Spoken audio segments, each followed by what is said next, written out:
Kita urut, kenapa saya tidak bahagia? Oh ternyata karena saya masih rakus dan tamak terhadap apa yang saya ingin.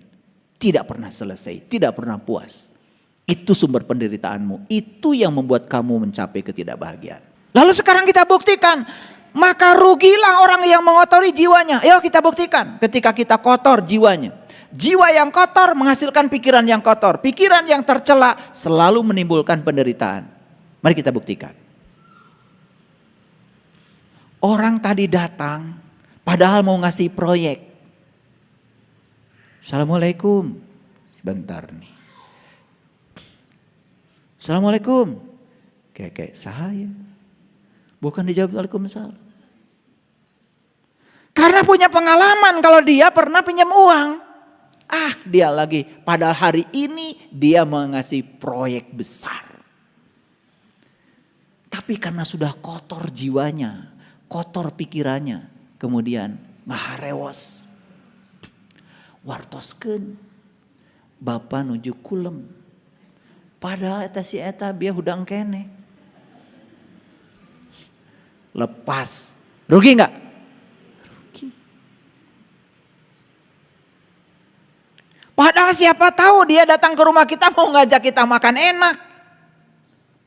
Tetapi karena sudah kotor jiwa kita.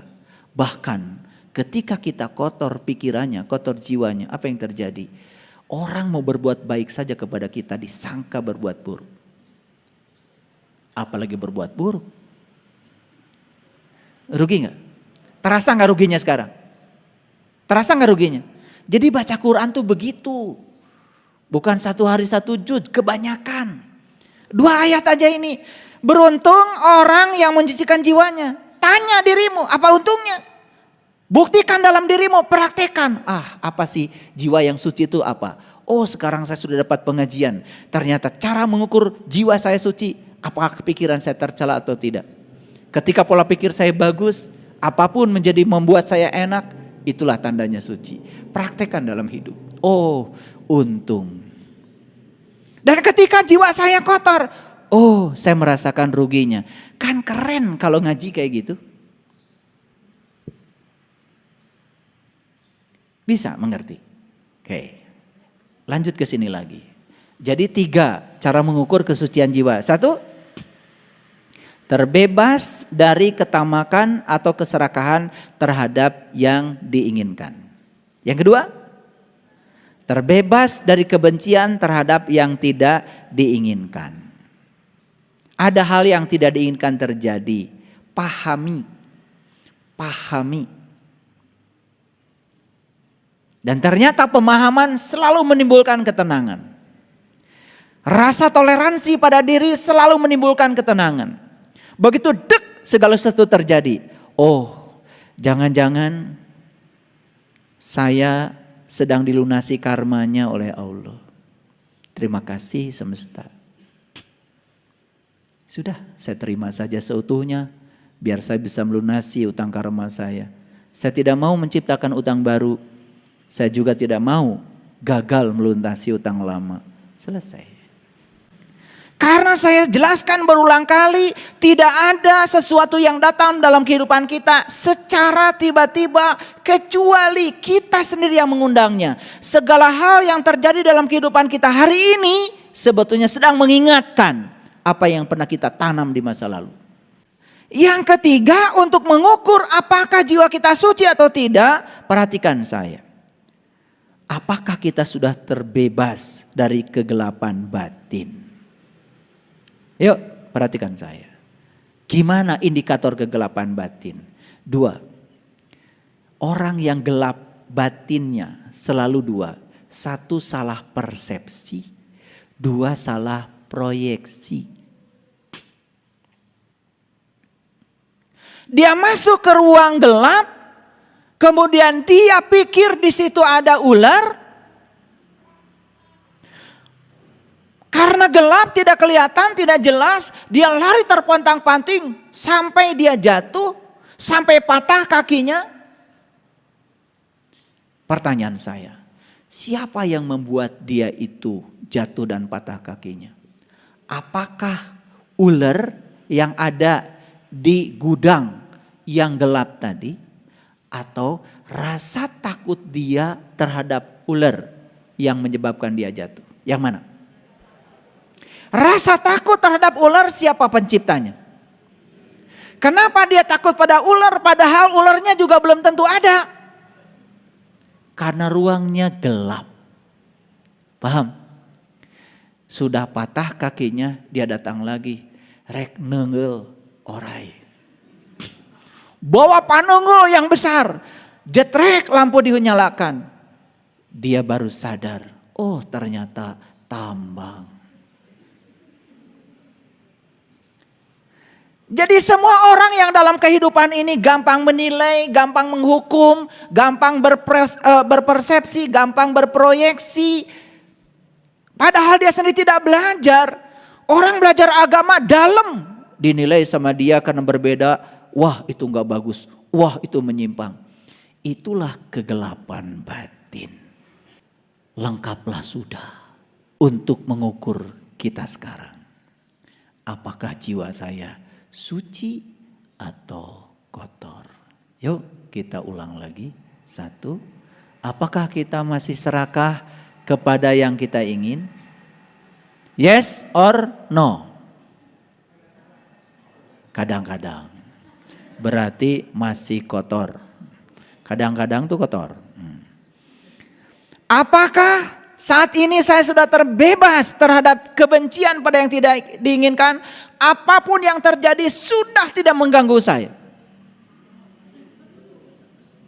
Yes or no? Kadang-kadang. Yang ketiga. Apakah saya masih berpersepsi salah? Apakah saya masih melakukan proyeksi dan interpretasi yang salah terhadap segala peristiwa? 3 ini kalian pakai untuk mengukur. Ini keren sekali. Di situ kita akan sadar, oh ternyata ritual yang saya lakukan selama ini ternyata tidak membangun apa-apa terhadap kesucian jiwa saya. Buktinya saya masih seperti ini. Nah kalau sulit untuk menerapkan yang 3 ini, ada satu instrumen yang sangat keren. Ini dengan akurasi yang sangat luar biasa. Tanya diri kita, apakah saya bahagia atau tidak? Kalau bahagia, yes, berarti jiwanya sudah suci. Kalau masih uring-uringan, gampang mengeluh, gampang marah, konflik dengan banyak orang, Anda masih kotor jiwanya. Gak peduli tahajud jam berapa rakaat, gak penting bagi saya. Apakah tahajud tidak berkontribusi membuat jiwa yang suci? Yes, kalau sadar. Sekali lagi, kalau sadar. Kalau kalian tahajud bahkan ketika ada masalah, saya yakinkan pada kalian tambah banyak masalahnya. Kata Allah, kalau kamu dikurangi masalahnya, nanti kamu berhenti tahajud. Karena kamu tahajud berbasis masalah, maka aku akan berikan masalah lebih banyak lagi. Ini yang kata Rasul, innamal amalu binniyat. Amal tergantung pada niat. Hati-hati. Saya sering mengajarkan kepada kalian semuanya, kalau kalian berbuat baik, tolong jangan memikirkan balasan dari kebaikanmu. Karena apa? Kalau kalian memikirkan balasan dari kebaikanmu, maka kau akan mendapatkan sesuatu sesuai yang kamu pikirkan saja. Lalu Allah yang maha tak terbatas dibatasi oleh batasan-batasan pikiranmu. Makanya saya kasih tahu, kalau mau melakukan kebaikan, lakukan saja. Bahwa semesta nanti ngasih hadiah, alhamdulillah. Gitu. Saya kerja sudah 31 tahun. Saya baru saja kemarin dapat Satya Lencana dari Presiden atas pengabdian saya 30 tahun jadi dosen. Alhamdulillah, selama 30 tahun saya tidak menerima gaji. Karena gajinya saya serahkan pada istri saya. Bahkan sampai sekarang saya tidak tahu berapa jumlah gaji saya. Yang pegang ATM dia, yang pegang kartunya dia, yang pegang mobil bankingnya dia, transfer ke saya, iya langsung ke dia. Jadi saya nggak tahu. Jadi saya terbebas dari pikiran bahwa saya bekerja untuk uang. Saya bekerja bismillahirrahmanirrahim karena saya sedang menjadi kepanjangan tangan Allah, menyampaikan cinta kasih Allah lewat peran yang diberikan pada saya menjadi dosen untuk menyampaikan ilmu kepada mereka yang butuh cinta kasih Tuhan. Itu saja. Hadiahnya adalah duit tinggal tiap tanggal 1 dan tidak usah dipikirkan, tanggal 1 pasti datang. Keren gak? Makanya kemana pikiran kita diarahkan, ke situ energi mengalir. Kalau saya percaya bahwa hidup saya adalah gaji saya, maka saya hanya akan mendapatkan uang dari gaji saya. Jadi kenapa saya punya uang dari tempat lain? Karena saya tidak memikirkan uang. Makanya disitulah yang disebut dengan wa may yattaqillaha yaj'al lahu makhraja wa yarzuqhu min haitsu la yahtasib. Disitulah kita akan dikasih oleh Allah rezeki dari arah yang sama sekali kita tidak menyangkanya. Itu kalimat keren banget kalau bagi saya. Kamu akan diberikan rezeki dari arah yang tidak kamu sangka. Berarti kalau kita menyangka rezeki kita cuma dari situ, ya itulah rezekimu cuma segitu. Dari yang tidak disangka lebih besar, lebih berkah, lebih melimpah dari yang kita sangka. Lihat orang-orang yang pikirannya kecil, berbuat baik selalu dikaitkan dengan apa yang dia dapat. Ya sekecil itu rezekinya. Ini kasih tahu nih, ilmu dari saya nih. Ilmu kaya yang luar biasa. Mulai sekarang lakukan kebaikan sebagaimana Allah melakukan kebaikan padamu. Tanpa ada harapan, tanpa keinginan. Wa ahsin kama ahsanallahu ilaika. Lihat, buktikan oleh kalian. Setelah kalian mengubah sudut pandang seperti itu, keberkahan mulai datang. Buktikan. Kalau ngomong itu jangan ngasal, buktikan. Buktikan.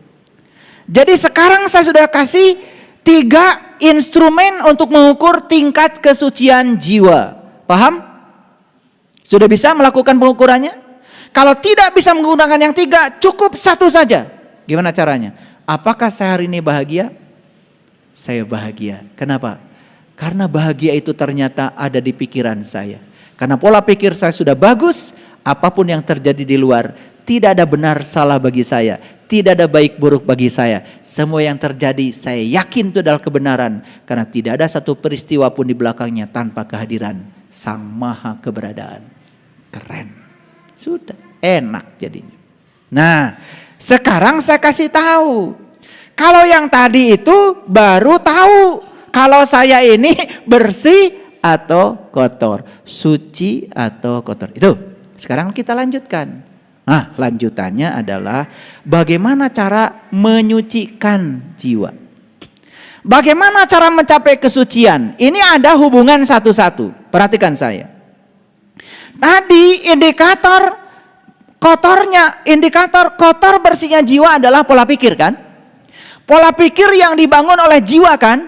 Jiwa yang terkoneksi dengan Sang Maha Jiwa. Terkoneksi atau tidak? Nah sekarang, untuk melihat, untuk melatih, apakah saya hari ini masih memiliki ketamakan dan keserakahan pada yang saya ingin? Latihannya adalah 1. Melatih diri dengan kerelaan. Melatih diri melepaskan. 2 yang harus dilepaskan. 1 materi, 2 imateri. Melepaskan materi menurut saya mudah. Walaupun masih banyak orang yang kesusahan. Kalau kalian melepaskan yang materi saja susah, apalagi yang melepaskan yang imateri. Contoh. Orang menyakiti kita itu imateri. Saya bisa melepaskan itu semua sampai saya bisa selesai dengan diri saya sendiri. Itu jauh lebih berat daripada melepaskan yang materi. Yang materi gampang kok melepaskannya. Jadi kalau kalian ini mohon maaf, materi saja melepaskannya masih susah, apalagi yang imateri. Kalau duit saja melepaskannya masih hitung-hitungan, apalagi memaafkan, jangan berpikir kejauhan. Itu sebabnya mengembangkan diri untuk melatih diri agar memiliki kerelaan dalam melepaskan yang bersifat materi dan imateri. Kuncinya 3. 1, pemahaman.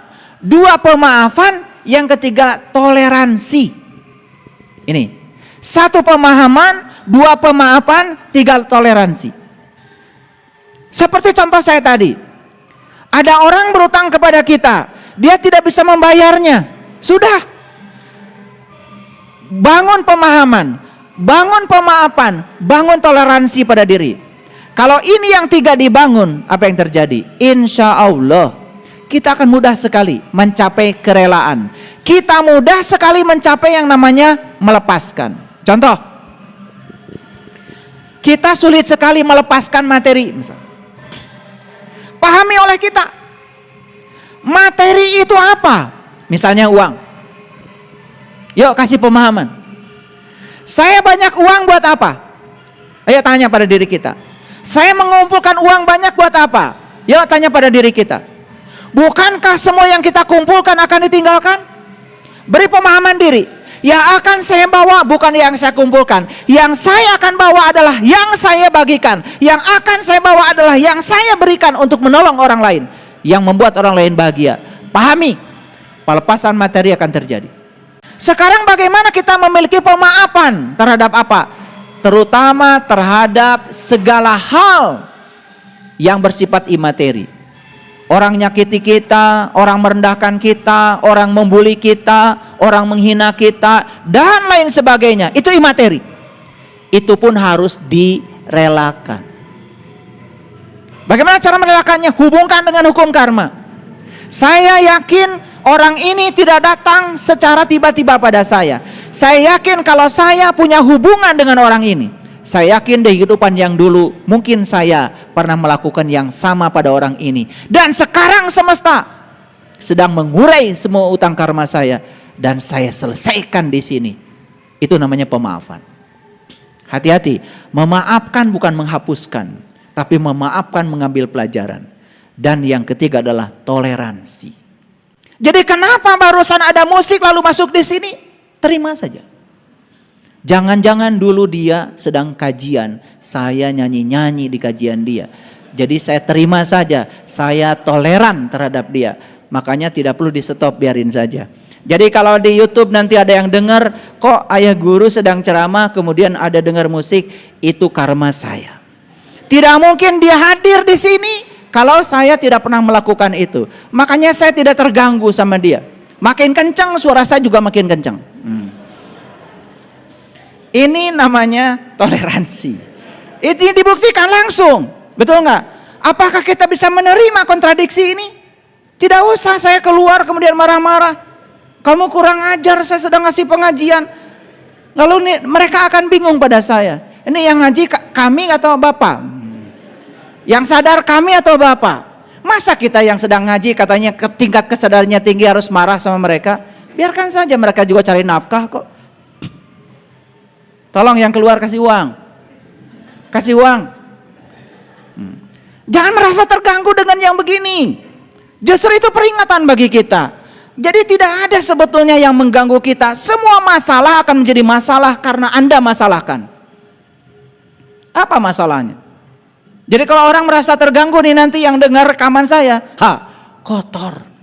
Ini ujian karena ini ceramahnya apakah jiwa Anda suci atau kotor. Langsung ada ujiannya. Apa enggak keren semesta itu? Luar biasa, kontan. Ya. Jadi ini kami sedang latihan, melatih diri dengan kerelaan. Yuk kita relakan. Jadi kalau tadi sempat Anda marah karena ada musik itu, kotor Anda. Saya aja yang ceramah enggak marah. Ini adalah praktek langsung dalam kehidupan. Yang kedua, untuk membebaskan diri dari kebencian terhadap yang kita tidak ingin, latihannya apa? Melatih diri untuk mengembangkan cinta. Wah, ini yang paling susah. Bagaimana cara mengembangkan cinta? Harus ada instrumennya, harus ada medianya. Satu-satunya media yang keren untuk mengembangkan cinta adalah hadirnya orang-orang yang tidak punya cinta. Jangan mimpi kalian belajar cinta dari orang yang penuh cinta, keliru. Jadi sekarang tanya pada dirimu, kenapa saya kok dipersatukan dengan orang-orang yang semacam ini? Keras kepala, kalau ngomong menyakitkan, kalau ngomong selalu menusuk-nusuk, merendahkan, menghina, bla bla bla dan lain sebagainya. Sekarang kau lihat, itu sarana semesta untuk mengembangkan cintamu. Kau lari dari mereka, gagal kalian mengembangkan cinta. Apa yang kalian lakukan selama ini? Hanya berteman dengan orang-orang yang baik padamu. Hanya berteman dengan orang-orang yang simpati padamu. Hanya berteman dengan orang-orang yang menyanjung-nyanjungmu. Itu gagal belajar mengembangkan cinta. Keren gak kehadiran mereka itu? Keren apa tidak? Sejak kapan bilang kalian keren? Sejak sekarang. Kemarin-kemarin boro-boro keren, bawaannya manyun aja. Baru tahu hari ini, ternyata ya Allah, terima kasih telah Engkau hadirkan orang-orang yang luar biasa dalam kehidupanku. Ternyata ini adalah guru-guru yang sangat keren untuk mengembangkan cintaku. Lihat, sehari-hari kita berinteraksi. Saya sedang menyelesaikan urusan tanah BSI di Jelekong. Berinteraksi dengan si A, si B, si C, si D. Saya pandang mereka semua adalah guru-guru saya yang keren-keren. Saya tidak tolak kehadiran mereka. Saya ikuti saja. Kenapa? BSI jadi di Jelekong atau BSI tidak jadi di Jelekong, dua-duanya akan saya tinggalkan. Gak peduli saya. Yang akan saya bawa adalah pelajaran yang saya dapat selama proses membangun itu. Itu yang akan melekat dalam diri saya. Apakah di sana nanti akan terbangun gedung-gedung yang hebat? Gak peduli saya. Atau tidak jadi dibangun? Gak peduli saya. Yang penting hari ini saya bisa apa, itu yang saya lakukan. Dan hari ini saya berinteraksi dengan banyak orang untuk menguji kesabaran saya. Itu yang akan saya bawa kalau saya bisa ambil pelajaran.